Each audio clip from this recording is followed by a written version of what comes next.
23 kes kematian dalam tahanan polis telah dilaporkan oleh Jabatan Integriti Pematuhan Standard JIPS Polis Diraja Malaysia pada tahun 2022. Walaupun unit siasatan jenayah kematian dalam tahanan USJKT telah ditubuhkan, namun prosedur siasatan PDRM dalam siasatan dan pengendalian kematian dalam tahanan masih menjadi tanda soal. Pertama, sila huraikan cara operasi dan prosedur SOP USJKT dengan terperinci mengenai pengendalian kematian dalam tahanan selepas menerima aduan. Mengikut Seksyen 26 Akta Suruhanjaya Bebas Tata Laku Polis IPCC 2022 Akta 839, PDRM wajib merujuk kepada Suruhanjaya apa-apa kejadian yang melibatkan jenayah seksual, cedera parah atau kematian mana-mana orang dalam tahanan atau jagaan polis.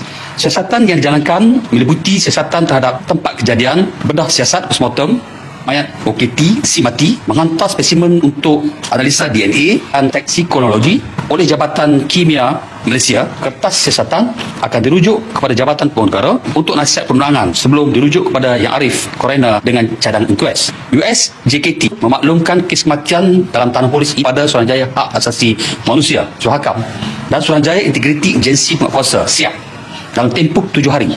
PDRM juga berkolaborasi melalui mesyuarat bersama secara berkala. Sekiranya siasatan mendapati terdapat unsur jenayah yang berlaku, USJKT akan terus menjalankan siasatan di bawah Seksyen Kesalahan Undang-Undang yang berkenaan seperti 302 Kanun Keseksaan KK, 323 KK dan sebagainya bergantung kepada jenis kesalahan yang berlaku. Suatu organisasi USJKT diletakkan di bawah cawangan siasatan perundangan dan kajian kes Bahagian Pematuhan Standard Jabatan Integriti dan Pematuhan Standard Bukit Aman. Kekuatan keanggotaan USJKT adalah terdiri daripada 1 Superintendent, 1 Deputy Superintendent dan 1 Pembantu Takbir Pengkeranian Grade N 19 atau 22. Terdapat 2 pasukan siasatan. Setiap pasukan siasatan diketuai oleh seorang Assistant Superintendent dibantu oleh seorang Inspektor dan 3 anggota berjumlah 8 orang. Dari segi jumlah peruntukan tahunan bagi USJKT pada tahun 2022 sebanyak RM128,496 dan tahun 2022 sebanyak RM202,656. Siasatan kematian dalam tahanan polis amat bergantung kepada kecekapan maklum balas daripada laporan bedah siasat yang dikeluarkan oleh pihak Kementerian Kesihatan Malaysia dan laporan DNA yang dikeluarkan oleh Jabatan Kimia. Siasatan terhadap kematian dalam tahanan di bawah Jagat Penjara dan Jabatan Immigration kekal di bawah Jabatan Siasat Jenayah PDRM. Yang kedua, bagaimana USJKT memastikan siasatan yang dijalankan adalah bebas, tidak menerima tekanan atau campur tangan daripada pihak atasan dan mengelakkan konflik kepentingan. USJKT JIPS hanya bertanggungjawab untuk melapor hasil siasatan kepada pengarah JIPS sahaja, seterusnya kepada yang dihormati Ketua Polis Negara. Yang ketiga, adakah siasatan USJKT akan bercanggah dengan siasatan kes jenayah? USJKT JIPS Bukit Aman tidak akan bercanggah dengan siasatan kes jenayah kerana siasatan dijalankan oleh pegawai polis di USJKT yang punya semua kuasa-kuasa polis untuk menjalankan siasatan sebagaimana pegawai-pegawai polis di Jabatan Siasat Jenayah. Sekiranya terdapat unsur jenayah dalam kes kematian dalam tahanan, USJKT akan meneruskan siasatan berkenaan di bawah kesalahan jenayah yang dikenapasti seterusnya menuduh pesalah di mahkamah yang berkenaan. Keempat, apakah halangan yang menggelenggarkan inquest untuk dijalankan dengan segera? Siasatan kematian dalam tahanan PDRM memerlukan laporan daripada pelbagai peringkat seperti laporan Jabatan Kimia, laporan bedah siasat oleh Kementerian Kesihatan Malaysia.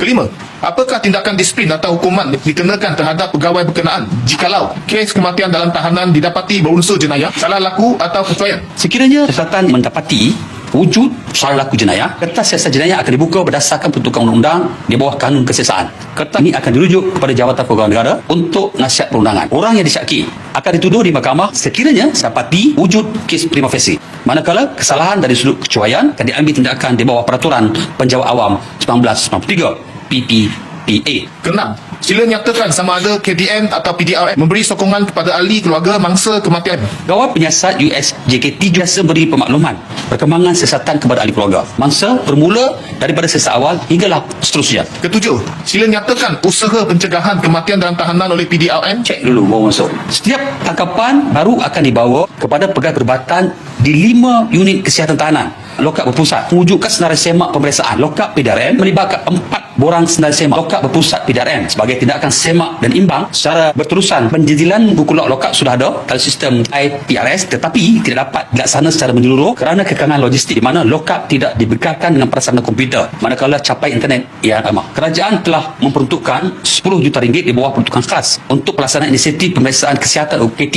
oleh pengamal perubatan swasta. Ke-8.